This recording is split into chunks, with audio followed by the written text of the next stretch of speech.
I'm very happy to introduce Cher, who is an English major. She's in her 4th year. She'll be graduating this semester. She's a feminist who chose to devote her research to the interactions between women, academia, and society at large. This is the completion of her fellowship, as I said, and she sort of envisioned this as both kind of a talk and a bit of an open discussion to follow. And I just found out today, in fact, that in the fall, Cher will be returning to campus to pursue a Master's of Science degree in Data Science and Engineering. And I also, now very briefly, would like to call up Paige, who was Cher's faculty mentor for this fellowship, to say many more glowing things about Cher. Many. Thank you. Are you comfortable being recorded? Yeah.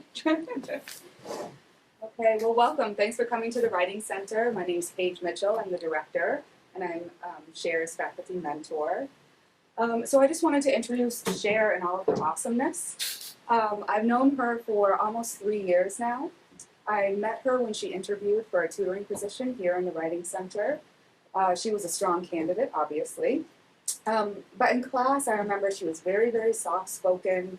I remember always stepping back across the room to get her to project, which she can definitely do now. She was one of those students that didn't say much, but when she did, it was powerful and it was worth hearing. Until she got comfortable, then she said quite a bit. And I've watched her just continuously grow in confidence and stature and voice and authority. So her McGillicuddy's research project, she'll tell you about it, but just briefly, it's titled You Write Like a Girl. And she investigates the long-term historical significance of gender bias in academic writing instruction. She examines sociolinguistics and identity politics surrounding gender and class. And her central research question asks, how can women gain agency and strengthen their identity in academic settings without conforming to dominant academic discourse in ways that compromise cultural and gender diversity? She uses herself as a case study, which she found very uncomfortable, but she did it anyway. And she scrutinizes her writing from elementary school to the present, which I find fascinating, by applying a critical gender analysis with multiple texts from multiple perspectives and generations of scholars. So her question contributes to the perspectives of minority voices and positions in academia, and the work contributes to writing instruction, writing center praxis, and the cultural and ideological and political context surrounding all of us. This summer, she wrote me a line from Bar Harbor. She had decided that her personal narrative would be in the form of something more contemporary and less academic standardish. She'd been working on a series of editorials and poems and open letters that she planned to include. She also wrote, quote, I realized through my research that the lines of female oppression through academia at the national level are largely influenced by the media and happenings of the political and social attitudes we encounter daily. Furthermore,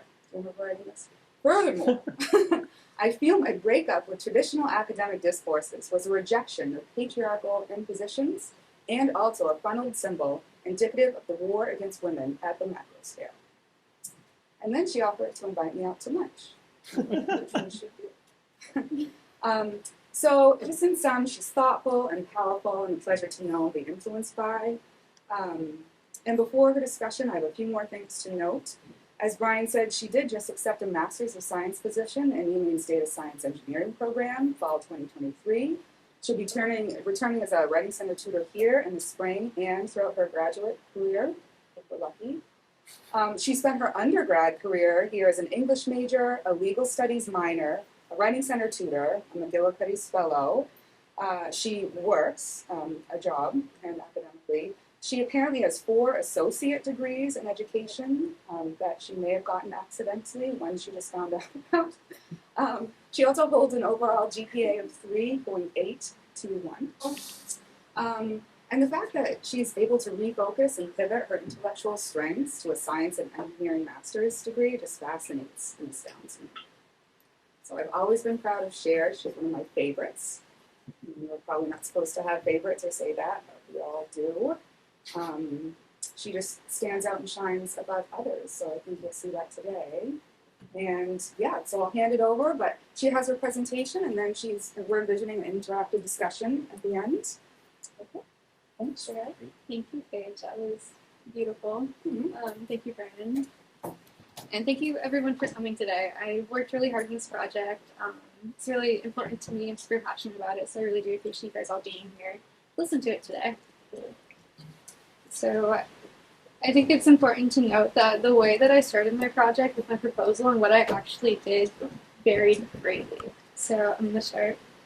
My research proposal and my actual research process varied quite a bit methodically. While my original research proposal embodied a three-part project that focused on myself as a case study, the historical implications of female agency in academic writing, and a study of other scholars of writing, I realized fairly quickly into my project that the scope of my topic and the relevance of my topic was more than I could truly grasp, research, write, and prepare in the time for this fellowship presentation. I was also exposed to so many new ideas in my research and through the conversations I had with others that it really reshaped and redefined my project. I changed my research methods more times than I'd care to admit.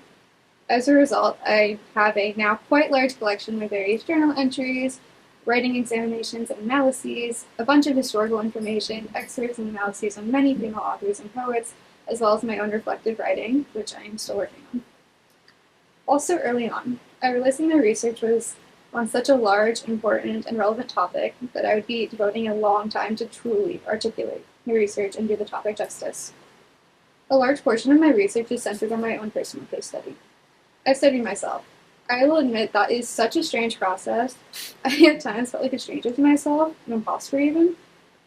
My original proposal was directed at looking at the historical and contemporary issues that implicated female oppression in academia. While that research is still something that I am so impassioned by, it's the tip top of the iceberg regarding the ongoing war against womankind. I by no means am qualified to talk about the oppression of the feminine by myself without acknowledging the oppression that every woman before me and next to me have here. Civil rights and suffrage is a long-standing issue that has been challenged for centuries. As one comes to understand through research, female oppression occurs on a spectrum from vengeful hate crimes and honor killings, hedging language checking on most frequent colloquialisms. Through female writers historically occupying male pseudonyms, to the way the standard classroom was styled to accommodate the male mind, it is evidence that the binary of gender is disproportionately strewn throughout the aspects of our lives, oftentimes appearing as something so normalized that it is rarely, if ever, questioned. Due to the lack of female representation on every micro and macro scale, it is no wonder that the female voice is stifled. Now, I did not intend to write an expose on this oppression spectrum. My focus originally was rooted in academia. As a current student, academia is the social institution that I interact most within. However, once I removed my own rose-tinted glasses and started to understand that this world was not made for me to thrive in, even as an empowered woman, my approach became more holistic, crowning academia as the baseline for the rest of my research. Furthermore, my original project was meant to be a guide that could be used to inform female agency in academia, but I found more power in a contemporary collection. Today, I've composed some of my more interesting findings, and I'm so thankful for the opportunity to share them with you. Like I said earlier, a very large portion of my project was a case study that I conducted on myself. Let me tell you, that was so weird. The only thing I will ever claim to be a true expert on is myself. For over a decade, I've been writing. Over the course of my 21 years, I've filled hundreds of notebooks and journals with writing. I spent quite some time reading through those entries. While a majority of it was filled with silly crushes or what my hyperfixation of the time was, some of it did speak to the relevance of my topic today. How my gender influences my writing and my experiences. I've written a lot. While I did not get the chance to sift through every single entry because there are so many of them, I was subconsciously aware of how writing is gendered from as early as 3rd grade.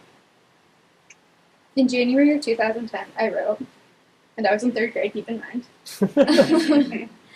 I don't like it when the boys in the class are not as challenged as the girls. I like when I'm writing, and I try really hard and spend lots of time on it, but the boys write a sentence or two, and we get the same grade. Or a few weeks later, in November of 2012. We read stories about how someone is the first woman to do something really big, like becoming an astronaut, and it's a huge deal. I think it is a huge deal too. Why do people care about whether it's a man or a woman becoming an astronaut? We should write about all of the astronauts, and maybe some more women become astronauts. Or in May of 2018, I had my first real encounter with imposter syndrome. The world was not made for me. I am only existing in someone else's dream. I understand now that what I was describing was a product of the gender binary. I always considered myself a decent writer. I put a lot of effort into culminating my thoughts and getting them down on the page. I noticed in my academic writing I had to step outside of myself to write differently. It wasn't until my college years that I came to the realization that that was not any fault of my own. It is because academic writing was not created with me in mind. The standards that men and women face vary greatly. Despite the ongoing efforts for gender equality, academia has made few to no reforms. Women are taught to compensate. I'll talk more about this in depth later, but hedging language is something more frequently used by women in writing. There's a psychological awareness that women subconsciously inherit from the education environment and academia as a direct result of the way women are socialized. Throughout literary history, we see women portrayed as other characters. Otherness is a theme that transposes life into literature. Throughout literary history, one should acknowledge the pattern of strong female characters often being portrayed as uncharacteristically strong, playing keystone roles in the plot. We see women in literature either through the lens of an other role, such as in Jane Austen's Pride and Prejudice, through the lens of an othered situation, where the society is openly corrupt, usually in historical fiction or dystopian novels, such as Margaret Atwood's The Handmaid's Tale, Nathaniel Hawthorne's The Scarlet Letter, or Arthur Miller's The Crucible. Or we see them as the love interest. And sometimes we see them as a combination of all three, such as Charlotte Bronte's Jane Eyre or Shakespeare's Hamlet, referring to Ophelia, of course. In literature, we see a history of writing from women that directly opposes gender discrimination. These women fought an uphill battle. Even more so, we can take a look into the tainted history of pseudonyms. For example, the Bronte sisters, Charlotte and Emily, went by Kerr and Ellis Bell. And Louisa May Alcott, while she did publish Little Women under her own name, she often used the pseudonym A.M. Barnard and published Gothic thrillers due to the controversy of the content, afraid that it wasn't ladylike. It is important to emphasize the point that there is a deep psychological and or even theoretical component to gender, writing, and identity. Judith Butler in her writing, Imitation and Gender and Subordination wrote, "If a regime of sexuality mandates a compulsory performance of sex, then it may only be through that performance that the binary system of gender and the binary system of sex have come to intelligibility at all." End quote. The heterosexual cisgender position occupies the origin point of all gender and sexuality because it's viewed through a cycle of repetition. The people who stray from that cycle stray from what is normal, and shift/invert their position on that spectrum originating from the heteronormative. Butler demonstrates that the only reason the heteronormative is the anchor point is through this cycle of performance and mimicry, and as a result found its way into that origin point. Not because it rightfully belongs there, as gender and sexuality are cross-haired spectrums, but because over time it was just accepted that was the way it was, and people who deviate are the ones who aren't normal. And not that the concept that gender and sexuality aren't social constructs that they need to be defined in relation to heterosexuality. Furthermore, gender roles are assigned within the binary, that anyone who pursues roles or takes actions that are not explicitly defined by their gender binary, regardless of chosen identity, are now seen as outcasts. This is particularly difficult for women, specifically women who choose to pursue roles that do not conform to the preconceived mold or social constructs created to limit them. Butler continues, quote, "Categories of sex or sexual identity of gender are produced or maintained in the effects of this compulsory performance," end quote. This compulsory performance being the imitation of gender norms that are so deeply ingrained that they became a phenomenon that takes place in the subconscious. Society has socialized all of us to behave a certain way based on our perceived gender or identity. So what does this all have to do with writing? Well, writing is an expression of self. I quote from my own philosophy of writing. "I believe that writing is a reflection of thoughts. I will always urge others to write intimately with their personal dispositions in mind. Growth does not take place in one's comfort zone. Rather, when one challenges him or herself to think outwardly, deviating from the social and academic normatives, I encourage boldness in words and in ideas. When applied to the academic setting with some adherence to the academic discourse, writing can be an extension of oneself." Another component that has fueled my research is the power of language, both in verbal and written forms. According to Enigo Academy, hedging is the use of linguistic devices to express hesitation or uncertainty, as well as to demonstrate politeness and indirectness. In other words, hedging is the use of language to add ambiguity into writing. This includes using words like possibly or suggests, maybe, I think, I could be wrong, I mean. Hedging language while applying hesitation is most often used when the speaker is positive or correct in their statements. An example of hedging language would be instead of saying, the sky is blue, one might say, the sky is blue, I think. To continue, this trend is especially noticeable with women in the workplace. In the same study, it was found that when asked to present a series of information, men used more blunt, quantitative statements to describe what they were trying to communicate. Women, on the other hand, showed a greater usage of qualifying clauses, longer sentences, and incorporated more hedge words. Hedging language is something so commonly associated with women, especially in writing, one most often assumes that hedge words belong in the female side of that gender binary. An excerpt from Cicely Park's poem, The Seeds, originally published in the New England Review, describes just that. I'm going to read it now. Along with faith and love, hope is personified as one of the three heavenly female graces. Emily Dickinson. Hope is a thing with feathers. Gertrude Stein. I hope, and I hope. I hope that I hope, and I hope. Dorothy Wordsworth. I lingered out of the doors in hope of hearing my brother's tread. Is hope the province of women? As I hope to show, a means or arguing gently in a scholarly essay, the blind peer reviewer chastised me for using it, correctly assuming my gender. The water rings on my wooden desk marked pools of thought that I dared to rain. Delete, I erased hope, in order to argue, I presume, like a man. Offering an analysis, not as one of many provisional approaches to a text, but rather as the only route to the palace. And I'm sure women use more hedges, I think, written by I'm sure I think. written by Adrienne Angstrom and published in 2018. Angstrom writes on hedging language and on the contemporary implications of the change over time. She re-envisioned research conducted in 1973 by linguist George Lakoff in a study in meaning, criteria, and the logic of fuzzy concepts. She wrote of Lakoff's 1973 study. Siri, just pick that. In an article on language produced by women and speech about women, Lakoff discusses the fact that girls and boys are treated differently when it comes to language use. She claims that if a little girl talks rough like a boy, she will normally be ostracized, scolded, or made fun of. Furthermore, she expresses the idea that if a girl learns how to speak as is expected of her, the special style of speech will later be an excuse others use to keep her in a demeaning position. In other words, Lakoff considers language to be a way for society to keep its power over girls and women.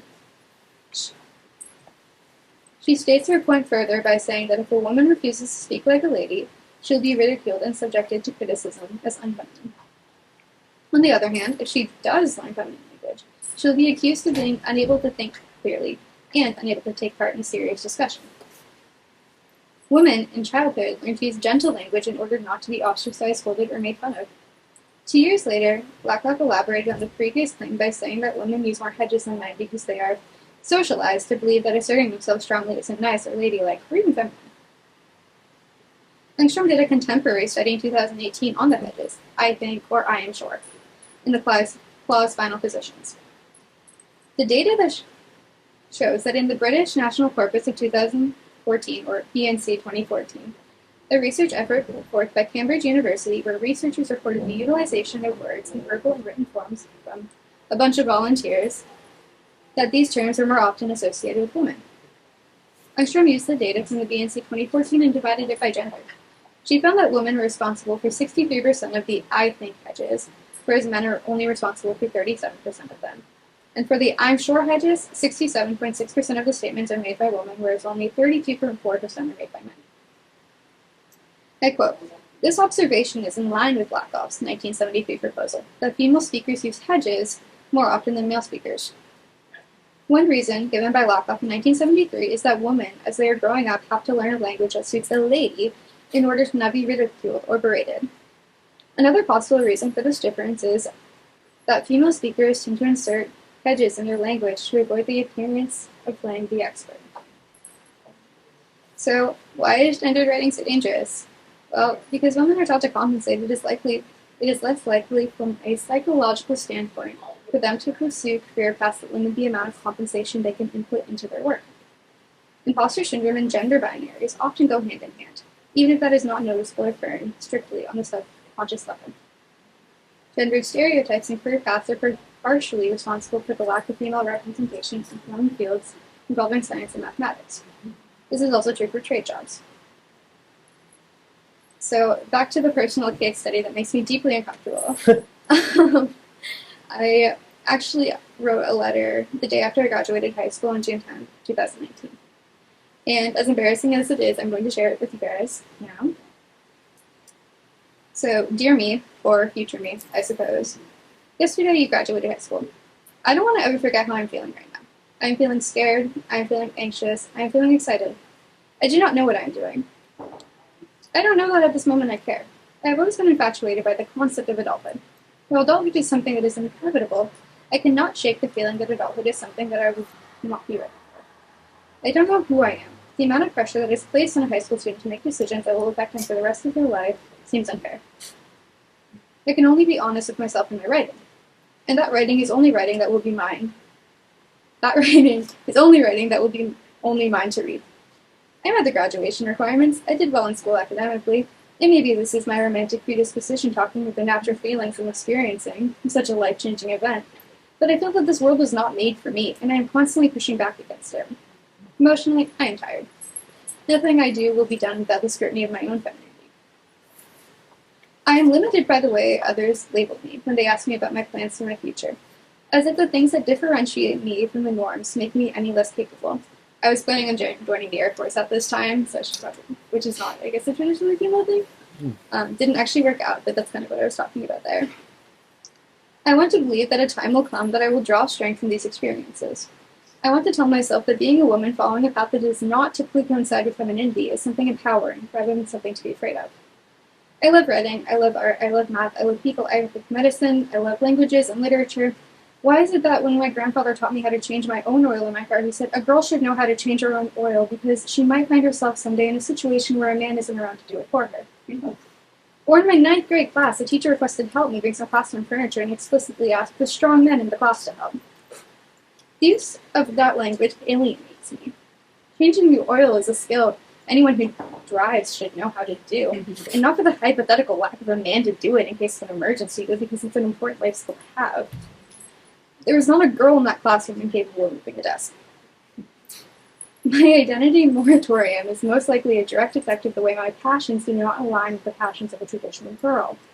I hope to work through that. On my love, share. Well, I actually wrote a response to that today, this morning. So, I'd like to share that with you guys as well. Dear younger me, I hear you. I've been listening to you.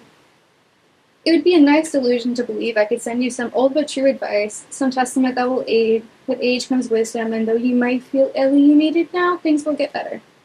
The truth is, and this is a hard truth, but the older you get, the more tuned you become. This world has all the potential to be good, to be just, to celebrate the accomplishments and individualities of all people, regardless of the demographic information that should never matter in the grand scheme of things. There will come a point, however, when you will become fiercely passionate. At 20 years old, you will sit down in a Tuesday-Thursday college writing class and you will start to read a book titled The Oxford Guide for Writing Tutors. That book and that class was so much more than a class intent on training future writing consultants. That class provided me the platform to enjoy a new perspective on what writing was, how it changes, the recursivity of it, and how our own worldview and experiences inform writing. In that class, you'll meet your mentor. Your mentor will challenge you. She'll open your mind to a whole new style of writing and of writing theory. You will become angry, and you will grow, and you will learn a lot about yourself. You will claim your identity as a writer and as a person. With the support of your peers and your mentor, your writing takes shape and starts to sound like you and your voice for the first time in academic writing. The next thing you know, you'll be breaking up with academic standards. You'll learn that you can operate within academia without compromising as much of yourself. You'll stop striving to simply meet the standards, and you will learn that you can write authentically in your own voice. You will learn about research opportunities for college students. You funnel your passions into a proposal, and with that same mentor, send in an application to research the things that anger you and passion you and excite you. On November 19, 2021, you received a congratulatory email about your research proposal. You excitedly joined the fellowship program and began your research pursuits. You realize with this news that other people also saw value in your project. This scares you and reaffirms you at the same time. You begin your research. This research is hard for you. You realize early on that you cannot just talk about female agency in academia without discovering the reasons the female voice is stifled to begin with. Your heart breaks again and again. Then, you start seeing it everywhere. This research not only removes your rose-tinted glasses, but throws them on the ground and steps on them. You have conversations about female oppression with other people. You hear stories and realize that in academia, imposter syndrome is a very real thing, something that extends far beyond you. You study female oppression as a whole. You read about the crisis in Iran. You watch the United States Supreme Court overturn a decision that protected your reproductive rights and your right to privacy. You study eating disorders and body image, wage gaps, domestic violence, honor crimes, and female genital mutilation. Your research polarizes you. The world is so much bigger than you, and these issues are so much bigger than you. But you study them because they're important, and you're a woman, and you feel a moral obligation to read more and absorb more, even if what you're reading disturbs you. Then, you take that research and you connect it back to academia. You have a eureka moment when it all makes sense why you've always felt like an imposter. The reason that you've always felt the need to compensate more in academia. Why speaking in definitives has always been hard for you, and still is hard for you. It has nothing to do with you.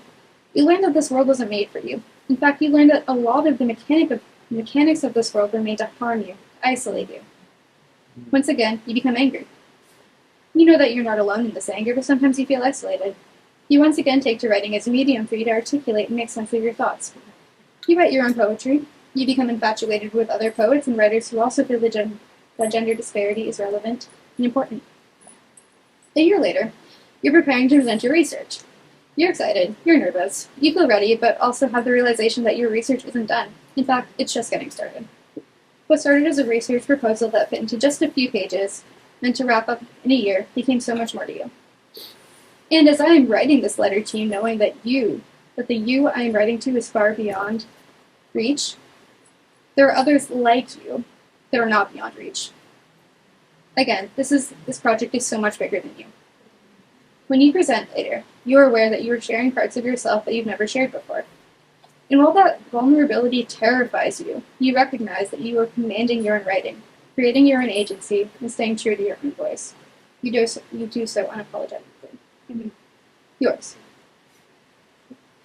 Just want to talk about my next research steps. I'm not done with my research. I really enjoyed my research, and while I completed this fellowship, I want to learn more, and I want to write more. And this is something that I'm so impassioned by that I think it's going to become a lifelong project for me. I just wanted to say that. But thank you guys for all listening to that very wordy presentation. It was good.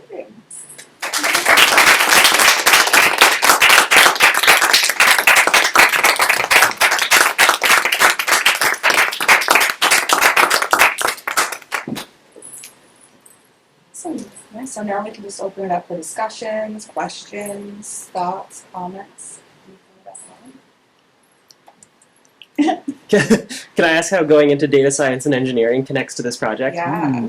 Yeah, so I feel like this project has empowered me to want to do things that typically people of my gender don't do. It's only 20% of data scientists who are actually female. Yeah. So I feel like I'm definitely going to be going against this head on. As an English major that is predominantly a female major, you see a lot of, I guess, more females than men. But data science, I feel like I'm going to really be head on, and I'm excited for that, and I'm going to write a lot more about that, and I think it's going to be an interesting experience. Thank you very much. That's wonderful. We really appreciate your insights and your experiences.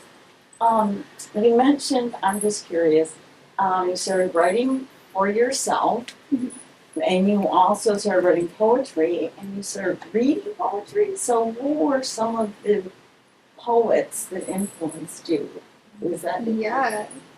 So I did pick like an excerpt from like Cicely Parks, and I mean she's a wonderful feminist. Who was that? Cicely Parks. She's not as well known, but she's a wonderful feminist poem. I think that I took a lot from Anna St. Vincent Millay. I'm actually fortunate enough to be studying her right now in a class, which is absolutely wonderful. She's also a great feminist poem. She really kind of backs that like poetess tradition. Yeah. She kind of like goes against the norms for her gender and is explicit about that in her writing. I think that's great. I think Emily Dickinson is wonderful and inspiring. As far as like more contemporary books, I mean, I absolutely love Margaret Atwood. She's wonderful. I read her books religiously, so I really enjoy this. Thank you.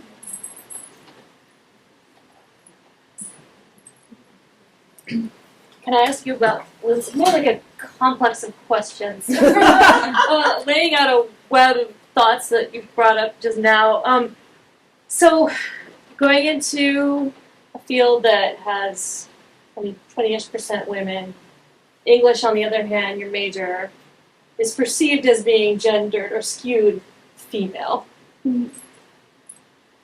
And like I have observed anecdotally sort of a bullying towards people in the humanities in general, not just English, Mm-hmm. oh, you chose something soft, it's not hard science, you don't have the kind of schedule that we have in engineering or whatever.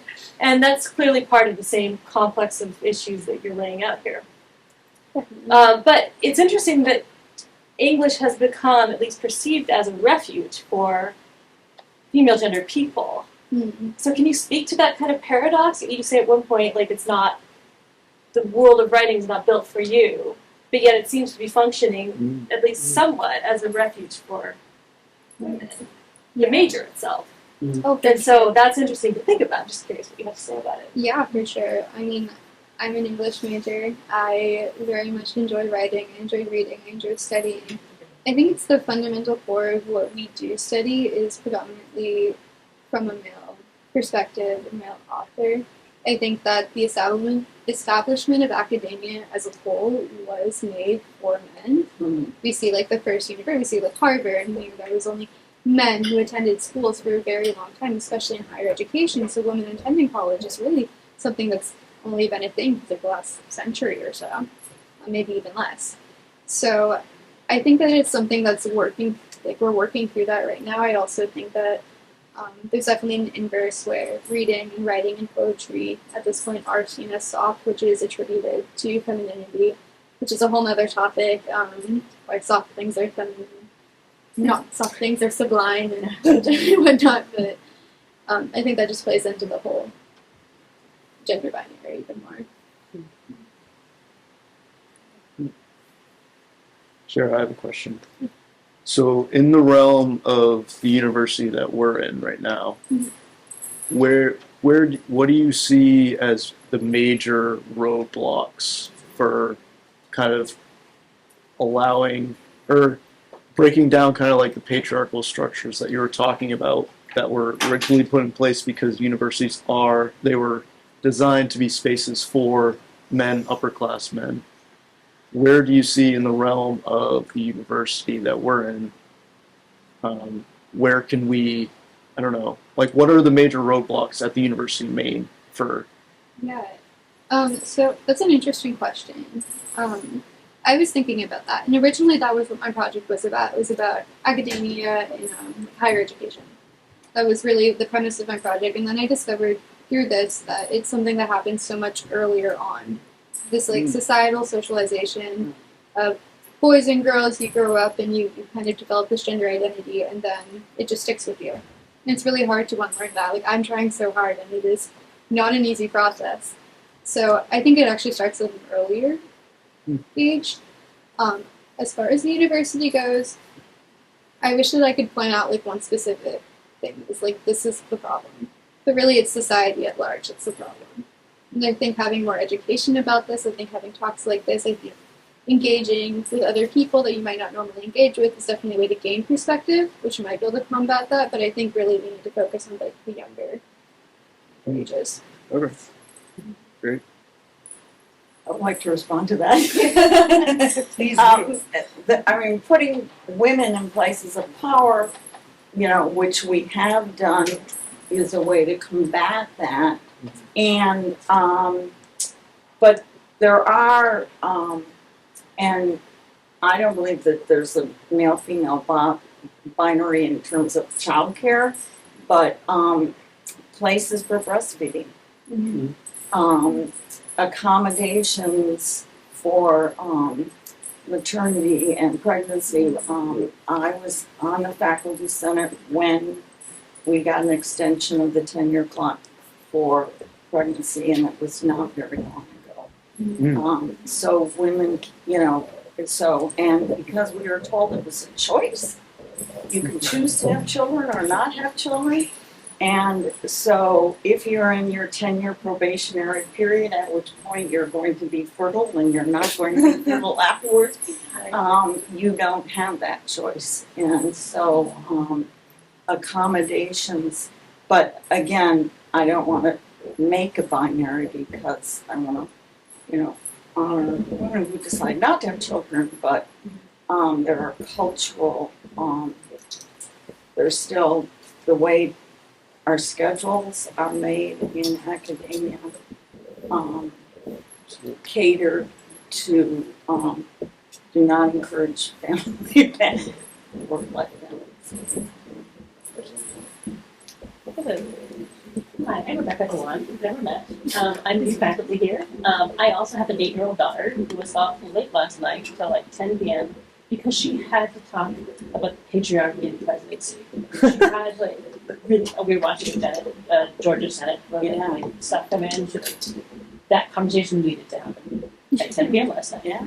So I'm wondering, seeing like resemblance of that in your early writing, can you talk about your experience as now an adult, looking back at your childhood writing, and just what was that experience like? Like, were you aware of some of this feminist perspective as you were growing up? Was that part of the conversation at home?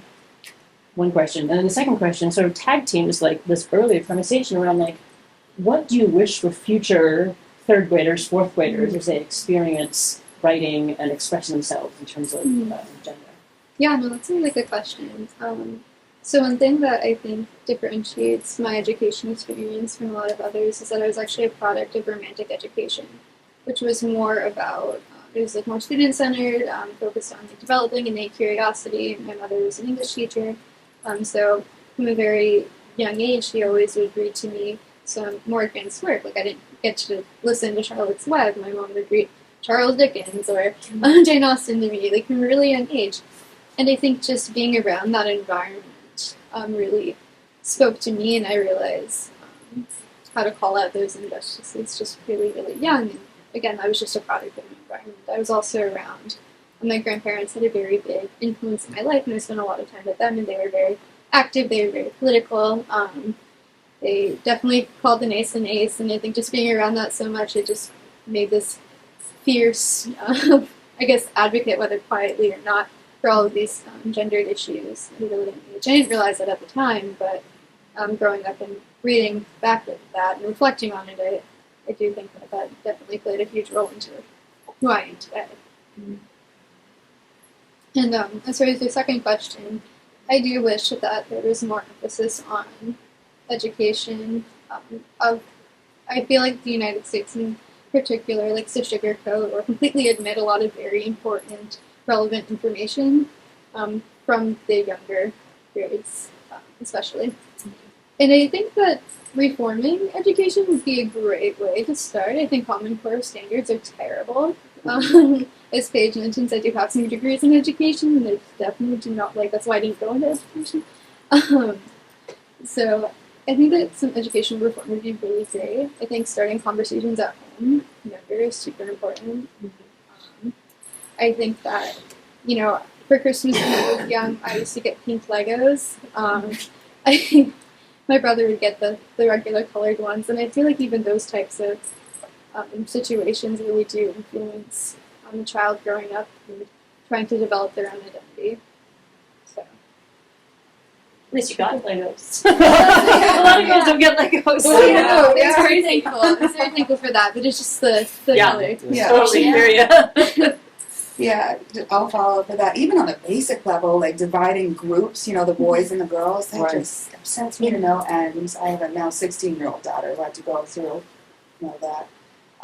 But yeah, I'm also interested in sort of following up and pushing more on that question. When you were reviewing your writing, did you happen to notice maybe shifts, like in your consciousness and your awareness? Like, is there any like terminology that would you might use to describe? Oh, like I wrote like this, then this, then this, and then in the future, I'm just so curious how you're going to write in the STEM field too. Mhm. And I guess like a part 3 question. Do you have a system now of categorizing your writing? Are you going to continue using yourself as a case study with your lifelong research project here? Yeah, so I'll answer that question first. I still have so much writing to go through. It is insane. Like, I have hundreds of journals. I did not have time to sit through all of them. My handwriting was really bad growing up, so like I had to sit there and like really figure out what I was saying. So I definitely do want to continue with that, just because I feel like I missed a lot. I didn't share with you guys. Definitely didn't share with you guys the bulk of what I found, but it's just a few things that stood out to me. But there was definitely a lot in there that was interesting, I should say. Also, I feel like a stranger to myself because I was like, did I really write that? Or is that really me? But no, I think that in the STEM field, I'm very excited. I don't really know how I'm going to write in that. I haven't really experienced that yet, so we're going to play that by ear. I think, like, you know, experience as a writing consultant, seeing so many of these lab reports and being around people who, you know, like my friend Dylan, who's a molecular biologist. It's really he talks about things that go way over my head, but I'm trying to learn about them. And I think it's just a learning process. But I think I'll still write on the part. I shouldn't say I think. I will still write on the side. I'm excited for it. It definitely is a part of it. So. Another question. So, because when you're in the STEM scientists, you'll be asked to, or data scientists, you'll be asked to do writing, and you'll be asked to, you'll have assignments that will include writing, and you've done a lot of studying of writing, and you've studied here with writing experts, and you've read Lakoff and all the, so what would you will be told by your mentors, don't use the personal I. Mm-hmm. Don't do this in your writing. If you want to get this published, or if you want this to happen, there are certain things you have to do and can't do. And if you think those things have sexist implications, you can't change an entire field as a student. But can you imagine negotiating those kind of issues? Oh, I'm fully anticipating having quite a few issues. I'd be lying if I said that I wasn't. I think negotiation in academics is definitely something that is underutilized. I think that we as students have more power than we care to admit. I think us as writers have power. They are our words, and writing is an expression of self, especially if you're being authentic to that. I'm not afraid to ask for negotiation. I'm not afraid to start that conversation. I think that's really important, especially in a field that is so disproportionately leaning towards men, I guess. Not I guess, I'm not saying that. No, I'm really working on hedging language, not using it. Have your studies revealed any biases in different disciplines in terms of gendered language, or? Oh, for sure. Yeah. And what are some? Yeah, for sure. So Besides the hedging thing, yeah. yeah, hedging definitely is a big thing. But I mean, in English, we kind of do celebrate those fluffier phrases and whatnot. And I do think that in ways that is now becoming more dominated by woman, even though it wasn't created by women for women. I think that we're pushing back and we're starting to really assert our own identity into our writing. I think that's really great. As far as like in data science engineering, I know that is predominantly male. Men statistically write very concisely. They do not add much more information, which is something I'm very inclined to do. And so I do know that I will have to kind of contend with that, even though I don't plan on giving up myself for this change.